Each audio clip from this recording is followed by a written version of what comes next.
Krisis ekonomi yang dialami oleh Mesir telah melebihi batas toleransi rakyat. Bahkan, seorang profesor dari Universitas Simon Fraser, Robert Springborg, mengatakan bahwa ada kesamaan yang mencolok antara ekonomi Lebanon yang gagal, di mana Bank Dunia menyebutnya sebagai krisis ekonomi terburuk zaman modern, dengan ekonomi Mesir yang sedang berjuang.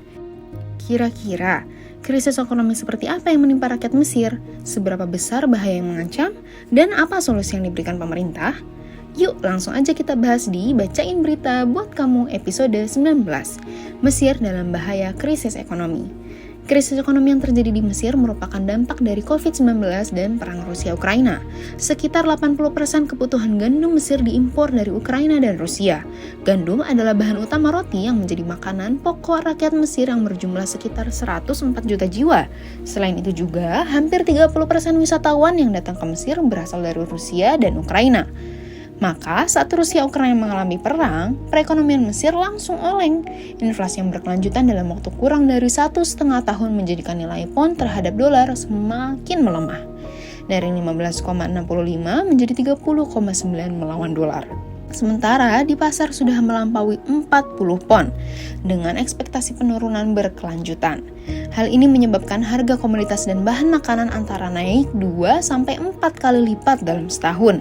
Harga sekilo beras yang awalnya 8 pon Mesir naik hingga melampaui 30 pon Mesir. Bukan hanya beras yang mengalami kenaikan, tetapi barang sembako lainnya juga ikut naik. Ini membuat masyarakat semakin kesulitan menanggung beban hidup yang kian lama kian melambung. Salah seorang warga ibu kota Kairo bernama Rehab, 34 tahun menuturkan, "Suami saya menghasilkan 6.000 pon Mesir sebulan. Jumlah ini biasanya bisa bertahan sepanjang bulan, tapi sekarang hanya dalam 10 hari. Jelas Rehab pada 4 Januari 2023. Lalu, apa solusi yang diberikan pemerintah? Pemerintah justru mengambil opsi pinjaman senilai 3 miliar dolar Amerika dari IMF demi menutupi kekurangan uang. Padahal hal ini justru menenggelamkan Mesir dalam kubangan utang yang tak berujung. Selain itu, pemerintah juga mengimbau warganya untuk lebih berhemat. Juga pihaknya menyuruhkan warga untuk membeli ceker ayam sebagai sumber alternatif protein yang lebih murah.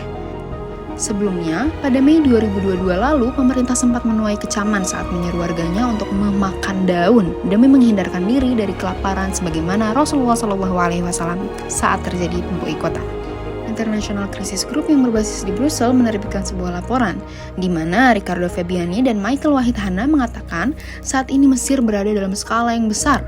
Mesir sedang menghadapi krisis ekonomi yang dapat menghambat kebijakan domestik, luar negeri, dan ekonominya, serta dapat memperdalam kekecewaan publik dan memicu ketidakstabilan. Al-Quds Al-Arabi. Pernyataan ini dapat diamini karena sebagian besar rakyat Mesir telah kecewa dengan solusi-solusi yang ditawarkan oleh pemerintah. Karena seluruh solusi kapitalisme seperti pinjaman, hibah, bantuan, penjualan aset itu semua bukan malah membawa angin segar bagi rakyat Mesir. Malah justru menguntungkan Barat dan perusahaan kapitalisnya. Di masa lalu, ada pepatah yang mengatakan Mesir menghasilkan dan dunia mengkonsumsi. Ini adalah fakta yang dapat dicapai Mesir dengan wilayah suburnya yang luas dan energi manusianya yang sangat besar. Lalu, bagaimana jika tanah ini dibagikan kepada kaum muda dan mereka diminta untuk menanam gandum, beras, dan semua tanaman strategis yang mencukupi kebutuhan negara? Bagaimana jika desa dan kota nelayan didirikan alih-alih desa wisata? Apakah satu orang pengangguran akan tetap tinggal di negeri itu? Akankah kita membutuhkan pariwisata dan profesi inferiornya lainnya? Mesir bukan negara yang miskin. Mesir memiliki minyak, gas, dan emas dalam jumlah besar yang dapat mendukung pertanian dan industri sehingga produksi akan tersedia dan dapat menjadi negara yang mandiri. Tinggal pemerintahnya mau atau tidak mengurusnya. Maka, krisis Mesir sebenarnya ada pada sistem yang mengaturnya, membuatnya ketergantungan pada Barat dan jeratan utang. Oleh karena itu, Mesir membutuhkan sistem yang mampu mengelola kekayaannya dan memungkinkan penduduknya untuk mengambil manfaat darinya dengan cara yang nyata. Ini hanya dapat dicapai di bawah sistem Islam yang mewajibkan negara untuk menguasai sumber daya alam, meningkatkan produksi kekayaan, juga mendistribusikannya kembali kepada rakyat.